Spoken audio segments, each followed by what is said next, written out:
Lokesh arrest చేయడానికి అనుమతి కోరుతూ సిఐడి కోర్టు వారు ఏసీబీ కోర్టులో పిటిషన్ వేయడం జరిగింది. ఎలా చూడొచ్చు పరిణామాలు? నిజంగా ఈ అరెస్ట్ అనేది ఎప్పుడో జరగాల్సింది. ఇది చంద్రబాబు నాయుడు కన్నా ముందే ఈయన అరెస్ట్ జరగాలి. లోకేష్ అనేవాడు ఒక బఫూను, మన ఏపీ రాజకీయాల్లో ఒక బఫూను, పప్పుగాడు. ఏం చేశాడు? చంద్రబాబు నాయుడు ముఖ్యమంత్రిగా ఉన్నప్పుడు ఈయన ఐటీ మినిస్టర్ అంట. ఏం చేశాడు? నేను ఐటీ మినిస్టర్ కనీసం ఒక కార్పొరేటర్ గెలిచాడా?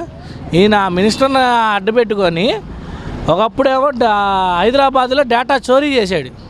దొంగ ఆంధ్రప్రదేశ్లో ఉన్న ఆధార్ కార్డుల ఆస్తులన్నింటినీ చోరీ చేసేసి అక్కడ దొరికిపోయాడని చెప్పి పారిపోయి ఇక్కడికి వచ్చి హైదరాబాద్ని పూర్తిగా వదిలేసి అమరావతి మీద పడ్డారు. అమరావతి మీద పడి పేదల దగ్గర, తెల్ల రేషన్ కార్డుదారుల దగ్గర బీఫామ్ పట్టాలని లాక్కుదా ఉన్నది ఎవడో ఈ లోకేష్ కాదు. ఈ లోకేష్, ఈ తెలుగుదేశం కమ్మ నాయకులు కాదు. ఒక కులం మొత్తం దోసుకు తిన్నారు ఈ రాజధానిని. ఇవాళ బాధ అనిపిస్తుంది. 10 ఏళ్ళు అయింది ఆంధ్రప్రదేశ్ విడిపోయి, 10 ఏళ్ళు అయినా ఒక రాజధాని అనేది లేకుండా చేశారు. మొత్తం ల్యాండ్ పూలింగ్ అని చెప్పేసి పేదల దగ్గర భూములన్నీ లాక్కు తిన్నారు వీడు లోకేష్. వీడికి మళ్ళీ వీడు ఎర్ర బుక్కుల పేర్లు రాసుకుంటాడా? ఇప్పుడు నీకు పచ్చ బుక్కుల పేరు రాస్తున్నారు, అక్కడ రాజమండ్రి బుక్కులో నీ పేరు ఎంటర్ అవబోతుంది, రెడీగా ఉండు. పవన్ కళ్యాణ్ నువ్వు కూడా రెడీగా ఉండయా బాబు. రాజమండ్రి జైలు దగ్గర సెక్యూరిటీగా కాపలా కాయడానికి, మళ్ళీ హైవేల మీద పడుకోవడానికి రెడీగా ఉండి పవన్ కళ్యాణ్. లోకేష్ని అరెస్ట్ చేయడం అనేది నిజంగా కరెక్ట్, హర్షించదగ్గ విషయం. ఇది ఎంత తొందరగా లోపల పంపించేస్తే ఆంధ్ర ప్రజలకు అంత మంచిది. అంటే 41 నోటీస్ కూడా ఇవ్వడం జరిగింది. హైకోర్టులో పిటిషన్ వేస్తామని చెప్తున్నారు. ఇప్పుడు అది మరి అంటే దీనికి ముందస్తు బెయిల్ కూడా ఇవ్వకుండా ఉండే విధంగా సిఐడి వారు దాన్ని వేయడం జరిగింది. అంటే ఎలా చూడొచ్చు పరిణామాలు? ఇవాళ సిఐడి చాలా చురుగ్గా పనిచేస్తుందండి. వాస్తవానికి సిఐడి వాళ్ళే మనం అప్రిషియేట్ చేయాలి. ఎందుకంటే అలాంటి వ్యక్తిని ఇప్పుడు చంద్రబాబు నాయుడుని అరెస్ట్ చేశారంటే సామాన్య విషయం కాదు.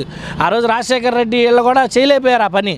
అలాంటిది వాళ్ళు జగనన్న మొగాళ్ళలాగా ఆడికి సింపతి రాని ఏది రాని ఆడు తప్పు చేస్తే వెళ్ళాల్సిందే లోపలికి. అది లోకేష్ అయినా కానీ, చంద్రబాబు నాయుడు అయినా కానీ, పవన్ కళ్యాణ్ అయినా కానీ, తప్పు చేస్తే లోపలికి వెళ్ళిపోవాల్సిందే అని చెప్పి జగన్మోహన్ రెడ్డి గారు బాగా సిఐడికి సపోర్ట్ ఇస్తున్నారు. సిఐడి కూడా ఎక్కడ వెనకడుగు వేయకుండా ఆడు మళ్ళీ రేపొద్దున ముఖ్యమంత్రి అవుతాడో ఇట్లాంటి ఏమీ ఆలోచించకుండా వెనకడుగు వేయకుండా పనిచేస్తున్నారు. సిఐడి వాళ్ళని వాళ్ళ కాళ్ళకు మొక్కినా తప్పులేదు. ఎందుకంటే రాష్ట్రాన్ని దోచుకు తిన్నారు. వీళ్ళందరినీ వెలికి తీయడంలో సిఐడి కీలక పాత్ర పోషిస్తుంది. అది సార్, చంద్రబాబు కేసుల యొక్క దర్యాప్తుని వాళ్ళ యొక్క అధికారులు అందరి పేరు రెడ్ బుక్లో రాశానని చెప్పి ఒక ఇంటర్వ్యూలో చెప్పడం జరిగింది. ఈ పరిణామం ఎలా చూడాలి? దీన్ని కూడా సవాల్ చేస్తూ ఈ పిటిషన్ కూడా దీన్ని కూడా మెన్షన్ చేశారు అధికారులు. సిఐడి వారు మమ్మల్ని బెదిరిస్తున్నాడని చెప్పడం. అదేనండి. ఇప్పుడు ఏంటంటే ఇప్పుడు వాళ్ళు చేసిన దొంగతనాన్ని ఎత్తి చూపారు. వాళ్ళకి ఎత్తి చూపకూడదు, ఆ కుల అహంకారం చూపిస్తున్నారు వాళ్ళు. ఇప్పుడు ఈ రాసుకున్న సగానికి సగం పేర్లు అందరూ ఎస్సీలు, బీసీలు ఉన్న పోలీసులే. వాళ్ళు చెప్పే ప్రతి పేర్లు కూడా ఈడేంటి ఎస్సీ వాడు నా మీద రుబాబు చేయడం ఏంటి, బీసీ వాడు వచ్చి నన్ను ఆపడం ఏంటి, అందుకని వాడు బెదిరిస్తున్నాడు వాడు. అంతేగాని రెడ్ బుక్ అంటే ఏంటి? రెడ్ బుక్లో రాసుకున్న ప్రతి పేరు BC officer, SC officer, ST officer, minority ఆఫీసర్లు, ఈ ఆఫీసర్ల మీద రెవెన్యూ తీర్చుకున్నాడు వాడు. అంతేగాని ఒక్క కమ్మోడి పేరైనా రాశాడు అందులో? ఆడి బుక్లో ఒక కమ్మోడి పేరైనా రాశాడా? ఎందుకు రాయలేదు? ఎందుకంటే వీళ్ళంతా ఒకటే. ఎవరి మీద రెవెన్యూ తీసుకోవాలంటే జగనన్న వచ్చిన తర్వాత లేదా రాజశేఖర రెడ్డి గారు ఫీజు రింబర్స్ పెట్టి బీసీలని, పోలీసులని, వీళ్ళందరినీ ఒక ఉన్నత స్థాయిలో తీసుకొచ్చాడు రాజశేఖర రెడ్డి గారు. జగనన్న వచ్చిన తర్వాత కూడా పేదవాళ్ళకి మంచి పదవులు ఇస్తున్నారు. ఇవాళ నేను ఇన్నేళ్ళగా ఉన్నాను, హోమ్ మినిస్టర్ అనేవాళ్ళు దళితులకు ఇవ్వడం ఇదే రికార్డు.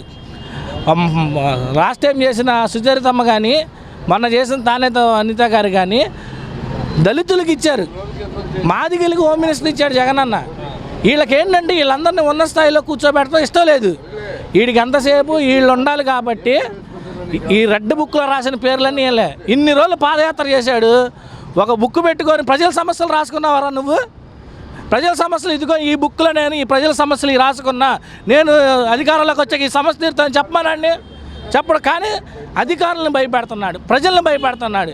వీడు పాదయాత్రకు ఎవడని అడ్డుకుంటే నేను ముఖ్యమంత్రి అయిన తర్వాత మీ మీద రెవెన్యూ తీర్చుకుంటాను అంటున్నాడు. ఇట్లాంటి వాళ్ళకి ప్రజలు తగిన బుద్ధి చెప్పాలి. వాళ్ళు చేసే పరిణామాలు చాలా దారుణం అండి. చంద్రబాబు నాయుడు కానీ ఆయన కొడుకులు కానీ చేసే దారుణం అంత ఇంత దారుణం కాదు. ఆయనకి ఎప్పుడో జైల్లో పెట్టాలండి. కానీ ఐటీఐ మినిస్టర్ దొడ్డిదారిని వెళ్ళి ఐటీ మినిస్టర్ అయ్యాడు ఆయన. ఏంటి ఒక కార్పొరేటర్గా కాదు, వార్డు నెంబర్గా గెలవలేని నుండి ఐటీ మినిస్టర్ చేశారు. ఏ విధంగా చేశాడో చంద్రబాబు నాయుడు అర్థం కాల. ఆ విధంగా చేశాడు. ఇక్కడ ఉన్నటువంటి డేటాలంతా తీసుకెళ్ళి తెలంగాణలో పెట్టి దొంగ ఓట్లు తయారు చేసిన డేటాను కూడా పట్టుకొని నానా విధాలుగా ఎక్కువ వాళ్ళకి అనుకూలమైనటువంటి పనులన్నీ చేపించుకున్నాడు ఆయన. కానీ ఆయన వల్ల ఆయన ఐటీఐ మినిస్టర్ అయిన తర్వాత ఆంధ్రాకి ఒరిగేది ఏమీ లేదండి. ఏ పని చేయలేదు, ఏమీ లేదు. ఆయనకి ఎన్ని కుంభకోణాలు అంతే. ఇక్కడ తెల్ల రేషన్ కార్డులు ఉపయోగించుకొని పేదల యొక్క దళితులు, ఎస్టీ, ఎస్సీ, మైనారిటీ భూములన్నీ మొత్తం కూడా లాగేసుకున్నారు. తర్వాత ఎవరైతే భూములు ఇవ్వనన్నారో వాళ్ళ అరటి తోటలో, తర్వాత పచ్చని పంటలు కూడా కాల్చేసి లాగేసుకున్నారు. ఎవరైతే వాళ్ళ మీదకి ఇలా మంచిది కాదు అన్నారో వాళ్ళకి ఏం కన్నా వాళ్ళ దగ్గర తీసుకున్న భూములే గిఫ్ట్గా ఇచ్చారు మళ్ళీ వాళ్ళకి. 36,000 ఎకరాలు అంత అవసరం అండి ఇక్కడ కాదు. అలాగే వైజాగ్లో 1,00,000 ఎకరాలు మించి భూ కుంభకోణం జరిగింది. దానికి సిట్ వేశారు. ఆ సిట్ ఎడిపోయిందో తెలియదు, ఏం చేసిందో తెలియదు. కలెక్టరే స్వయంగా అక్కడ ఉన్న కలెక్టరే కూడా అక్కడ 1,00,000 ఎకరాల పైనే భూ కుంభకోణం జరిగిందని చెప్పాడు. మీడియాలో అది మేము ఉన్నాం. ఇన్న తర్వాత అలాగే మాకరబాలెం మండలంలో కూడా రెల్లీలు భూములు లాక్కున్నారు ఆ కుంభకోణాల్లో. అలాంటి వాళ్ళని ఫస్ట్ చంద్రబాబు నాయుడు కన్నా ముందు లోకేష్ని అరెస్ట్ చేయాలి, కానీ ఆయన వదిలేశారు. ఆయన ఏంటంటే ఎర్ర బుక్ రాసుకున్నాడు అన్నారే, ఆ ఎర్ర బుక్లో ఏమున్నాయండి? అసలు పేదలకు ఉపయోగపడేది ఏమీ లేదు. వాళ్ళు ఎక్కడైతే ఇక్కడ సభలు పెట్టొద్దు, చెయ్యొద్దు అని అన్నారో ఆ సభలు పెట్టుకున్న చోట ఏ కలెక్టర్ ఆర్డర్ ఇవ్వకపోయినా, ఏ సిఏ గారు ఆర్డర్ ఇవ్వకపోయినా, ఏ ఎస్సీ గారు ఆర్డర్ అయినా వాళ్ళందరూ దళితుల పేర్లు నోట్ చేసుకొని ఆ ఎర్ర బుక్లో రాసుకున్నాడు అనమాట. మా ప్రభుత్వం వచ్చిన తర్వాత వీళ్ళకి మేము తగిన శిక్ష చేస్తాము, తగిన గుణపాఠం చెప్తామని.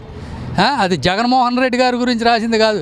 జగన్మోహన్ రెడ్డి గారు 100% అందరికీ, పేదలకు అందరికీ ఖచ్చితమైనటువంటి పథకాలు నడిపినట్టు ఏకైక నాయకుడు ఎవరనుకున్నా సంక్షేమ రసాత్ అది.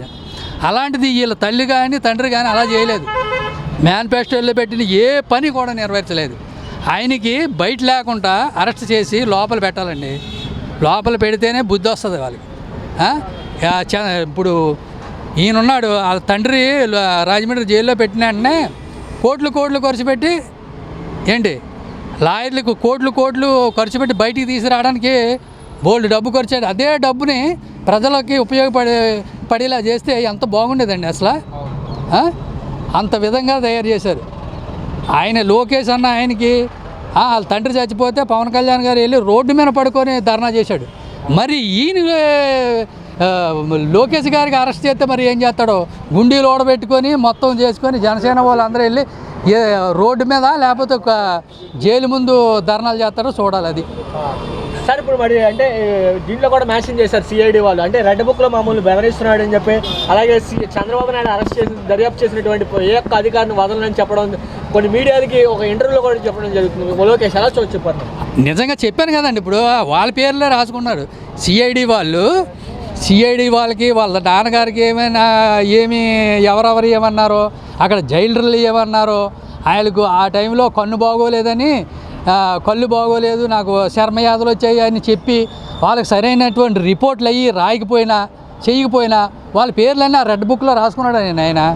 వాళ్ళ పార్టీ కానీ వస్తే నిజంగా చెప్తున్నాను, రేపు తెలుగుదేశమే కానీ గెలిస్తే వాళ్ళందరి మీద తప్పనిసరిగా చర్య తీసుకోవడానికి కూడా సిద్ధంగా ఉన్నారు వీళ్ళు. అదే రెడ్ బుక్ అంటే ఏమనుకున్నారు? రెడ్ అంటే డేంజర్. ఆ డేంజర్ సంబంధించింది ఏంది? వాళ్ళ మీద వ్యతిరేకత ఎవరు చేశారో వాళ్ళందరినీ గుప్పిట్లో పెట్టుకోవడానికి ఆ రెడ్ బుక్. దేని గురించి అనుకున్నారు? గతంలో చంద్రబాబు నాయుడు ఇప్పుడు లోకేష్ గారు కూడా వెళ్ళే అవకాశాలు ఉన్నాయని చెప్పి కొంతమంది మీడియా సంస్థలు కానీ కొంతమంది నాయకులు వైసీపీ కార్యకర్తలు కూడా అనడం జరిగింది. ఎలా చూడొచ్చు? ఆయనకి మాత్రం ఇది చాలామంది అనుకుంటున్నారండి, జగన్మోహన్ రెడ్డి గారే అరెస్ట్ చేస్తున్నారు అన్నటువంటి వివాదాలు ఎక్కువ వినిపిస్తున్నాయి. ఈ జగన్మోహన్ రెడ్డి గారికి ప్లస్ ఆ కేసులకి ఎటువంటి సంబంధం లేదు. ఎందుకంటే ఇదంతా కేంద్రం ఆడుతున్నటువంటి ఆట అంతే. వీళ్ళు కూడా ఈ మధ్యలో ఎందుకు చేస్తున్నారండి? వీళ్ళకు ప్రజల నుండి కూడా సానుభూతి పొందాలన్నటువంటి విధానంతో చేస్తున్నారేమో. అది కూడా ఒక పాయింటే కదండి. ఇది కేంద్రం నుండి సానుభూతి పొందాలి అనేటువంటి వివాదాలు కూడా కొద్ది జనాలు ఆలోచిస్తున్నారు వెనక ముందు. ఏంటి ఎలక్షన్ ముందు ఇన్ని రోజులు వదిలేసి కేంద్రం ఎలక్షన్ ముందే ఎందుకు అరెస్ట్ చేస్తున్నారు వీళ్ళకు అన్నటువంటి వివాదం బాగా వినిపిస్తుంది జనాల్లో. దాన్ని వీళ్ళు కూడా కొంచెం ఆలోచించవలసిన పనే ఇది. ఎందుకంటే జగన్ ఏదో విధంగా జగన్మోహన్ రెడ్డి గారి మీద నెట్టి జగన్మోహన్ రెడ్డి గారి యొక్క ఆయన ఉన్న అభిమానాన్ని డైవర్స్ చేయడానికి ఇలా చేస్తున్నారేమో అనిపిస్తుంది నాకైతే 100%. చూడండి, ఇప్పుడు విషయం ఏంటంటే మీరు కోర్టు ప్రొసీడింగ్స్ ప్రకారం నడవాలి. అలా నడవకోకుండా మన ఇష్టం వచ్చినట్టు చేసుకుంటామంటే కుదరదు. ఇప్పుడు వాళ్ళు ఎలా మాట్లాడాలి ఏంటి అనేది వాళ్ళకి ఇన్స్ట్రక్షన్స్ ఇచ్చినప్పుడు దాన్ని బట్టి మాట్లాడుకోకుండా ఇష్టం వచ్చినట్టు మాట్లాడేస్తే గవర్నమెంట్ మీద రేపొద్దున వాళ్ళ గవర్నమెంట్ ఉన్నా సరే వీళ్ళు మాట్లాడినా అది వర్తిస్తుంది. కాబట్టి అతను దీని ప్రకారంగా ఈ సిఐడి వాళ్ళు తీసుకున్న నిర్ణయం కరెక్ట్. అది అంటే ఏసీబీలో కూడా కోర్టులో వేశారు, అనుమతి కోరితే ఇచ్చినట్టున్నారు. అదే 41 నోటీస్ కూడా ఇచ్చినారు. అంటే రెడ్ బుక్లో అంటే అధికారులు పోలీసులు కానీ వాళ్ళ అధికారులు కానీ ఎవరైతే అరెస్ట్ చేశారు, మా నాన్నగారు అన్యాయంగా అరెస్ట్ చేశారని చెప్పడం జరిగింది. అలా చూసి పరిణామాలు అన్యాయంగా అరెస్ట్ చేస్తే అసలు ముందు ప్రజలు ఊరుకుంటారండి. ఇప్పుడు అరెస్ట్ చేసిన వెంటనే ప్రజలు ఫస్ట్ కొంతమంది ఎగబడ్డారు. తర్వాత వాళ్ళకి అర్థమైపోయింది సైలెంట్ అయిపోయారు. వచ్చే 10 మంది కూడా ఆగిపోయారు. ఎందుకు ఆగిపోయారు? అతని దగ్గర ఫ్రాడ్ ఉంది, అన్ని తప్పులు ఉన్నాయి, కనపడుతున్నాయి కాబట్టి సైలెంట్ అయిపోయారు ప్రజలు. ఎప్పుడైతే ఇప్పుడు 14 ఏళ్ళు వెళ్ళిన మనిషి, ముఖ్యమంత్రిగా వెళ్ళిన వ్యక్తిని సడన్గా అరెస్ట్ చేస్తే తెలియకపోతే ఎవరైనా ఎగబడతాం సహజం. అది తెలిసిన తర్వాత ఏముంది ఇప్పుడు? మరి ఇంకా దాంట్లో అన్యాయం ఏముందండి? అన్యాయం అంటే దర్యాప్తు చేసినటువంటి అధికారులని నేను ఖచ్చితంగా జైలు పంపిస్తానని చెప్పి నేను అధికారంలోకి వచ్చిన లోకేష్ అనడం జరిగింది. ఈ మాటలు ఎలా చూడొచ్చండి పరిణామాలు? ముందు రానివ్వండి అధికారంలోకి రావడం అనేది ఇంక వాళ్ళ కళ, దాని సమస్య లేదు. ఒకవేళ వాళ్ళ బాబు వచ్చినా వీడికి అంత సినిమా ఉండదు, లోకేష్కి అంత సినిమా ఉండదు దాంట్లో మాట్లాడటానికి ఏంటి. కాబట్టి అది ఇంకా వాళ్ళు ఇక మర్చిపోవడమే. ఇక ఏదైనా దాన్ని ఏమంటారు చూసారా, ఇప్పుడు గబాలను ఆకాశం కిందకు వచ్చి భూమి పైకి వెళ్తే ఎలా అనుకుంటామో అలా ఏదైనా జరిగితే తప్ప పొర్రపాటున గవర్నమెంట్ రావడం అనేది కళ.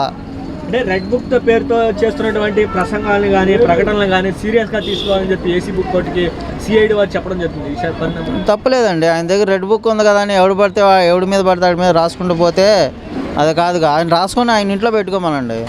దాన్ని పబ్లిసిటీ చేసేసి అందరి ముందు స్టేజీ మీద పబ్లిక్గా ఇష్టం వచ్చినట్టు మాట్లాడితే ఎలాగండి? ఇప్పుడు రేపు వాళ్ళ అధికారంలో ఉన్నప్పుడు వీళ్ళు మాట్లాడితే వాళ్ళు ఊరుకోరుగా, అంతే కదా. ఇప్పుడు యూట్యూబ్లో కొన్ని పోస్టింగ్స్ పెట్టారు, ఏది కిందసారి వాళ్ళ ప్రభుత్వంలో పెట్టినప్పుడు ఏం చేశారు? తీసుకెళ్ళి లోపల పడేశారు. మరి అప్పుడు వాళ్ళు ఊరుకోవచ్చుగా మరి. కాబట్టి దీనిలో తప్పు లేదండి. వీళ్ళు అధికారంలో ఉన్నప్పుడు మరి వీళ్ళ మీదకి వస్తే కంపల్సరీ వాళ్ళు రియాక్ట్ అవ్వడంలో తప్పు లేదు.